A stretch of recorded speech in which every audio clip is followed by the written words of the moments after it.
Hello everyone, welcome to my channel my dear students Edoflix academy. मैं नवीन कुमार आज आप सबके बीच जो हमारी rainfed agriculture and watershed management है उसके जो हमारा जो नेक्स्ट लेक्चर है आज हम लोग पढ़ेंगे।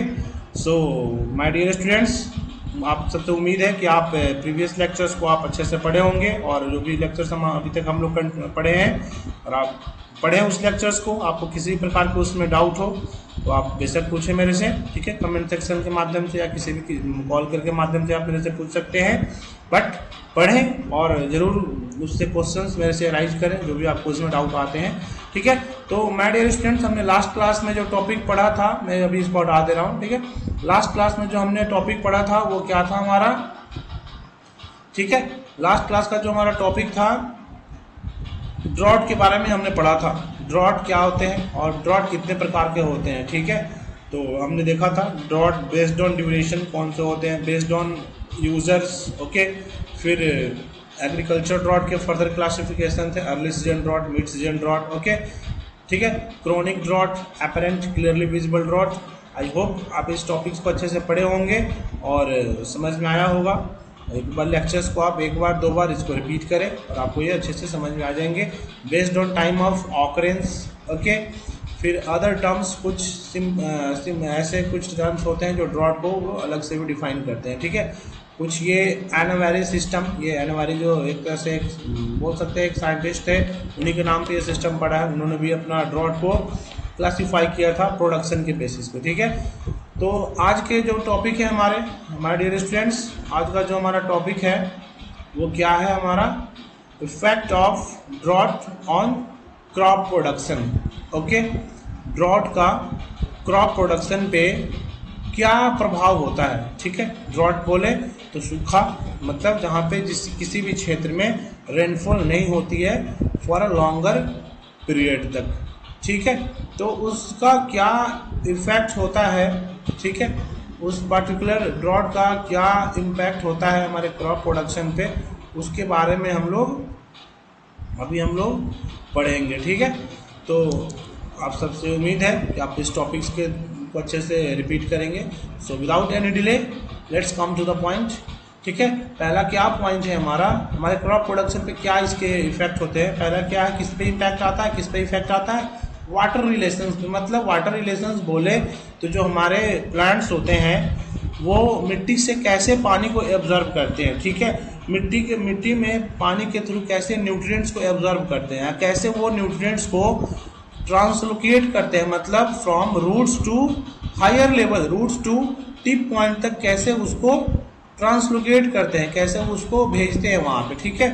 उसी चीज़ का यहाँ पे डिस्कशन है यहाँ पे। तो आप देख सकते हैं कि वाटर रिलेशंस में इसका क्या प्रभाव पड़ता है। Altars the water status bye its influence on absorption, translocation and transpiration. मतलब ये अल्टर मतलब एक तरह से ये हिंड्रेंस, मतलब एक तरह से पानी का कैसे एब्जॉर्प्शन, मतलब एब्जॉर्प्शन बोले तो कैसे उसका मिट्टी से कैसे वो एब्जॉर्ब कर रहा है, ठीक है। हमारा प्लांट्स का जो रूट है कैसे एब्जॉर्ब कर रहा है, ठीक है। तो उसका क्या हो जाता है वहाँ पे अल्टर्स हो जाता है। अल्टर बोले तो वहाँ पे उसका प्रोसेस रुक जाता है, ठीक है। तो उसको क्या एब्जॉर्प्शन में दिक्कत होती है।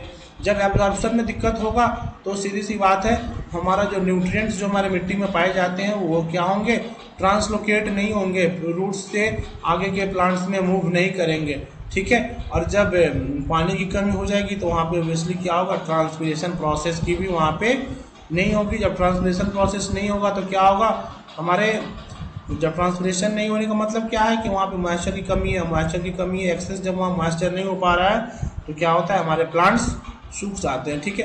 तो इसी से यही लिखा हुआ है कि वाटर रिलेशंस मतलब जो वाटर के जो काम होते हैं, मतलब एक तरह से एब्जॉर्प्शन में, ट्रांसलोकेशन में, ट्रांसपिरेशन प्रोसेस में वो चीज़ वहाँ पे फंक्शन स्टॉप हो जाता है, वो काम नहीं होता है, ठीक है। आगे लिखा हुआ है the lag in absorption behind transpiration results in loss of turgor as a result of increase in the atmospheric dryness. ये लैग इन एब्जॉर्प्शन, लैग बोले तो जब एब्जॉर्प्शन प्रोसेस में जब रुकावट आ जाती है, ठीक है, तो क्या करता है, ट्रांसपिरेशन प्रोसेस वहाँ पे ऑकर नहीं होता है। जब ट्रांसपिरेशन प्रोसेस ऑकर नहीं होगा तो किस चीज़ में, टर्जिडिटी, टर्गर प्रेशर बोले तो हमारे एक टर्जिडिटी, हमारा जो रूट्स होते हैं चाहे जो ब्रांचेज होते हैं वो क्या हो जाते हैं, हार्ड हो जाते हैं। और जब हार्ड हो जाते हैं तो वो एज ए रिजल्ट वो किसकी वजह से होते हैं, जब हमारा एटमॉस्फेयर में ड्राइनेस हो जाता है। ठीक है, तो ये क्या इफेक्ट हो रहे हैं ड्रॉट के हमारे क्रॉप प्रोडक्शन में, एक तरह से ये वाटर रिलेशंस को यहाँ पे इंडिकेट कर रहा है कि पानी की वहाँ पे क्या पानी की कमी होने की वजह से क्या क्या प्रभाव पड़ते हैं, वही चीज़ हमारे यहाँ पे लिखा हुआ है। एब्जॉर्प्शन में, ट्रांसलोकेशन में, ट्रांसलेशन में वहाँ पे प्रोसेस हमारा फेल हो जाता है। ठीक है, आगे क्या लिखा हुआ है माय डियर स्टूडेंट्स, फोटोसिंथेसिस आप लोग जानते हैं कि भोजन बनाने का जो प्रक्रिया होता है वही लिखा हुआ है। Photosynthesis is reduced by moisture stress due to reduction in photosynthetic rate, chlorophyll content, leaf area and increase in assimilate saturation in leaves due to lack of translocation. आपने यहाँ पे देखा ट्रांसलोकेशन क्या होता है, it is the movement of, ठीक है, it is the movement of nutrients from roots to the higher part of the plant. जब ये फोटोसिंथेसिस नहीं होगा हमारे प्लांट में, ठीक है, और वो क्यों नहीं हो रहा है, क्योंकि मॉइस्चर स्ट्रेस की वजह से। जब मॉइस्चर स्ट्रेस की कमी है तो फोटोसिंथेटिक रेट ऑब्वियसली वहाँ पे कम हो जाएगा, क्लोरोफिल कंटेंट, ठीक है, वहाँ नहीं रहेगा, लीफ एरिया भी वहाँ लीफ एरिया नहीं हो, ज़्यादा लीफ का ग्रो होगा। ठीक है, तो ये सब स्टिमुलेट सैचुरेट्स क्या होगा, वहाँ जितने भी फंक्शन होते हैं क्या हो जाएंगे, एक जगह स्टिमुलेट हो जाएंगे लिप्स में, ठीक है, जिसकी वजह से वहाँ पे उसका ट्रांसलोकेशन नहीं होगा न्यूट्रिएंट्स का। तो जब हमारा वाटर की कमी हो रही है तो यहाँ पे प्रोसेस नहीं हो रहे हैं, एब्जॉर्प्शन, ट्रांसलोकेशन, ट्रांसपिरेशन। दूसरा क्या हो रहा है, फोटोसिंथेसिस भी प्रोसेस ऑकर नहीं हो रहा है। जब फोटोसिंथेसिस प्रोसेस ऑकर नहीं होगा तो ऑब्वियसली है हमारा प्लांट्स में न्यूट्रिएंट्स का, फूड का ट्रांसपोर्टेशन, ट्रांसलोकेशन नहीं होगा। ठीक है, तो पहला वाटर रिलेशंस में था, दूसरा फोटोसिंथेसिस, तीसरा क्या है, रेस्पिरेशन बोले तो increase with mild drought but severe drought lowers water का। जब mild increase in with mild drought, धीरे धीरे जब ड्रॉट से शुरुआत होती है और जब क्या होता है अचानक पूरा ड्रॉट हो जाता है तो वो क्या करता है, वाटर कंटेंट की कमी होती है और रेस्पिरेशन प्रोसेस जो होती है, जो हमारे प्लांट रेस्पायर करते हैं, सांस लेते हैं एक तरह से, वो क्या होता है वहाँ पे प्रोसेस स्टॉप हो जाता है। आगे क्या लिखा हुआ है my dear students, anatomical changes decreases in anatomy मतलब क्या होता है, किसी भी प्लांट्स का स्ट्रक्चर, ठीक है, उसका स्ट्रक्चर जब एक्सटर्नल या इंटरनल स्ट्रक्चर के बारे में जब हम पढ़ते हैं उसे हम क्या एनाटॉमी, जनरली इंटरनल स्ट्रक्चर जो होते हैं उसे हम एनाटॉमिकल चेंजेस बोलते हैं। ठीक है, मॉर्फोलॉजी जो उसके एक्सटर्नल स्ट्रक्चर होते हैं। ठीक है, तो एनाटॉमिकल चेंजेस मतलब उसके जो साइज ऑफ द सेल्स होते हैं डिक्रीज हो जाते हैं, इंटरसेलुलर स्पेसेज में डिक्रीज होता है, थिकर सेल वॉल क्या हो जाता है, थिक हो जाता है, greater development of mechanical tissue. ठीक है, और क्या हो जाते हैं, साइज सेल वाल हो गया, सेल का साइज छोटा पड़ जाता है, ये सब क्या हो जाता है, जब ये सब छोटा पड़ जाएगा तो क्या हमारे जो उसमें जो चेंजेज होते हैं वो क्या हो जाएंगे, एक तरह से मतलब कमज़ोर हो जाते हैं, टिश्यू ये सब कमज़ोर हो जाते हैं, प्रॉपर तरीके से उनका डेवलपमेंट नहीं होता है। ठीक है, स्टोमाटा पर यूनिट लीफ, जो पर यूनिट एरिया में जो स्टोमाटा जो पोर्स जो पाए जाते हैं वो क्या हो जाते हैं, लीफ टेंड टू इंक्रीज, जब इंक्रीज कर जाता है तो ज़्यादा फोर्स हो जाएंगे, ज़्यादा फोर्स होगा तो क्या होगा, वहाँ पे ज़्यादा ट्रांसपिरेशन लॉस होगा। ट्रांसपिरेशन लॉस जब ट्रांसपिरेशन लॉस होगा तो ऑब्वियसली क्या हो रहा है, वहाँ पे मॉइस्चर की कमी होनी चाहिए, मॉइस्चर होनी चाहिए, नमी होनी चाहिए, नमी वहाँ पे नहीं है, क्यों नहीं है, क्योंकि वो ड्रॉट ऐसा कंडीशन आ जा रहा है। तो वही कह रहा है कि इन ड्रॉट का क्या क्या इफेक्ट हो रहा है हमारे प्लांट्स पे, आप देख सकते हैं। पहला वाटर रिलेशन था, फोटोसिंथेसिस, रेस्पिरेशन, एनाटॉमिकल चेंजेस। दूसरा क्या है, मेटाबॉलिक रिएक्शन, जितने भी हमारे फूड ब्रेकडाउन होते हैं प्लांट्स में वो सारे प्रोसेस क्या होंगे, इफेक्ट हो जाएंगे, इससे प्रभावित हो जाएंगे पानी की कमी से। तो यही यहाँ पे बता रहा है कि पानी की कमी होने से क्या क्या हमारे पैदावार पे, प्रोडक्शन पे क्या क्या चेंजेस हो सकते हैं। आगे आप देख सकते हैं हार्मोनल रिलेशनशिप, कहने का मतलब है जो भी हमारे प्लांट्स में हार्मोन्स पाए जाते हैं उन सब का काम भी क्या हो जाएगा, रुक जाएगा। वही लिखा हुआ है, the activity of growth promoting hormones like cytokinin, gibberellic acid and indole acetic acid IA decreases and growth regulating hormones like abscisic acid, ethylene increases. ये जब वाटर की जब वहाँ पे डेफिसिट होगी तो क्या होगा, ये जो ग्रोथ हार्मोन्स होते हैं जो ग्रोथ को प्रमोट करते हैं, साइटोकिनिन, गिबरेलिक एसिड, इंडोलिक एसिड, क्या होंगे, डिक्रीज हो जाएंगे। ठीक है, और जो ग्रोथ कराते हैं एक तरह से, जो डायरेक्ट मतलब एक तरह से ग्रोथ केवल हमारे प्लांट में ग्रोथ होता है बट प्रॉपर तरीके से उसका विकास नहीं होता है। तो ये जो हार्मोन होते हैं, जो एब्रेसिक एसिड होते हैं, इथाइलिन होते हैं, उनका उसमें कंसंट्रेशन बढ़ जाता है, प्रोसेस वो इंक्रीज होते हैं, बट जो हमारे सेल्स को स्ट्रॉन्ग करते हैं, ठीक है, वो जो हार्मोन होते हैं उनका फंक्शन वहाँ पे रुक जाता है। ठीक है, तो हार्मोनल रिलेशनशिप भी डिस्टर्ब हो जाते हैं वाटर डेफिसिट होने से।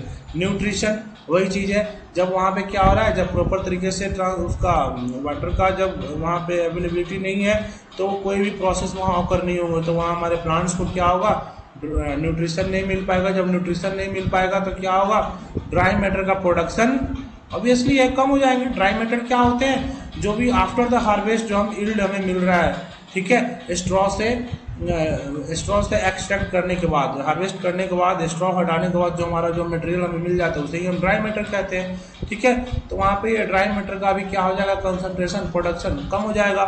ग्रोथ एंड डेवलपमेंट, हमारे प्लांट्स में जो ग्रोथ एंड डेवलपमेंट होते हैं वो भी क्या होंगे, डिक्रीज हो जाएंगे वाटर डेफिसिट होने से। Decrease in growth of leaves, stems and fruits, ये क्या हो जाएंगे, कम हो जाएंगे, डिक्रीज होना शुरू हो जाएगा धीरे धीरे वाटर डेफिसिट होने से। Maturity is delayed if drought occurs before flowering, अगर फ्लावरिंग होने से पहले ड्रॉट आ जाती है तो मैच्योरिटी, हमारे जो फ्लावर है वो मैच्योर नहीं हो पाएंगे। मैच्योर नहीं होंगे तो क्या होगा, उसमें यील्ड तैयार नहीं होगा। While it advances if drought occurs after flower, और जब फ्लावरिंग के बाद ड्रॉट अगर आते भी हैं तो क्या हो जाता है, वहाँ पर उस केस में हमारे प्लांट सर्वाइव कर जाते हैं। आगे का हम इसमें देखते हैं, आगे का जो हमारा स्लाइड है, ठीक है माय डियर स्टूडेंट्स। आगे आपने इस देखा, आगे वाला हमारा जो स्लाइड है, रिप्रोडक्शन एंड ग्रेन ग्रोथ, ये उसी से रिलेटेड है। जब हमारा वाटर की कमी से हमारा क्या होगा, प्लांट्स में प्रॉपर तरीके से ग्रोथ नहीं होगा, तो जब प्लांट ही ग्रोथ नहीं हो रहा है तो वहाँ पे क्या, ग्रेन का ही ग्रोथ नहीं होगा, रिप्रोडक्शन प्रॉपर तरीके से नहीं होगा। वही लिखा हुआ है, drought at flowering and grain development determines the number of fruit and individual grain weight respectively. मतलब फ्लावरिंग और ग्रेन डेवलपमेंट के वक्त ड्रॉट ये डिटरमाइन करता बताता है कि हमारे प्लांट्स में कितने फ्रूट्स होने वाले हैं, कितना इंडिविजुअल ग्रेन का वेट होने वाला है। ठीक है, panicle initiation in cereal is critical, while drought के समय पैनिकल जो फ्लावरिंग पार्ट होते हैं वो क्या हो जाते हैं, सीरियल में क्रिटिकल कंडीशन में हो जाते हैं, सही तरीके से नहीं निकल पाते हैं। एंथेसिस में लीड टू ड्राइंग, जो एंथेसिस प्रोसेस होते हैं, ठीक है, वो क्या हो जाएंगे। एंथेसिस प्रोसेस क्या होता है, एक तरह से ये प्रोसेस क्या होगा आपका, वहाँ पे होगा ही नहीं, पोलन का वहाँ पे फॉर्मेशन ही नहीं होगा, पोलन वहाँ पे क्या ड्राई हो जाएगा। तो जो मेल एंड फीमेल जो मिल के जो भी फर्टिलाइज करते हैं वो प्रोसेस वहाँ पे ऑकर ही नहीं होगा, उसी को हम क्या कहते हैं, एंथेसिस कहते हैं। जब मेल एंड फीमेल जब क्या जो इसमें का जो फर्टिलाइजेशन प्रोसेस में जो इन्वॉल्व करते हैं वो प्रोसेस वहाँ पे ऑकर ही नहीं होंगे, वहाँ पे पोलन का फॉर्मेशन ही नहीं होगा, ड्राई कर जाएगा। Drought at grain development reduces yield, grain development के वक्त जब ड्रॉट होती है हमारे फील्ड में, ठीक है, तो यील्ड में कमी आएगी। While vegetative and grain filling stages are less sensitive, और ड्रॉट के समय अगर हमारे वेजिटेटिव समय जब हमारा वेजिटेटिव ग्रोथ होता है, ठीक है, टिल्डरिंग स्टेज के बाद जो ग्रोथ स्टेज आते हैं, ग्रेन फिलिंग जब ग्रेन हमारे फिल होते हैं, उस स्टेज में अगर ड्रॉट होती है तो उस केस में हमारा जो पर्टिकुलर क्रॉप है मॉइस्चर स्ट्रेस के प्रति सेंसिटिव है, उसको टॉलरेट कर लेता है। ठीक है, आगे वही लिखा हुआ है कि यील्ड में क्या प्रभाव पड़ता है ड्रॉट होने की वजह से। The effect on yield depends usually on what proportion of total dry material is considered as a useful material to be harvested.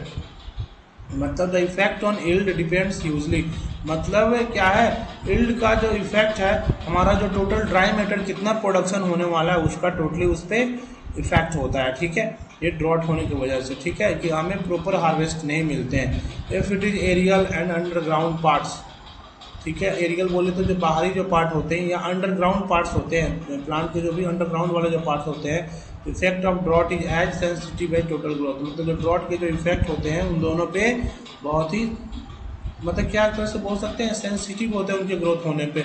When the yield is fibre और chemicals where economic product is a small fraction of total dry matter, moderate stress on growth does not have adverse effect on yield।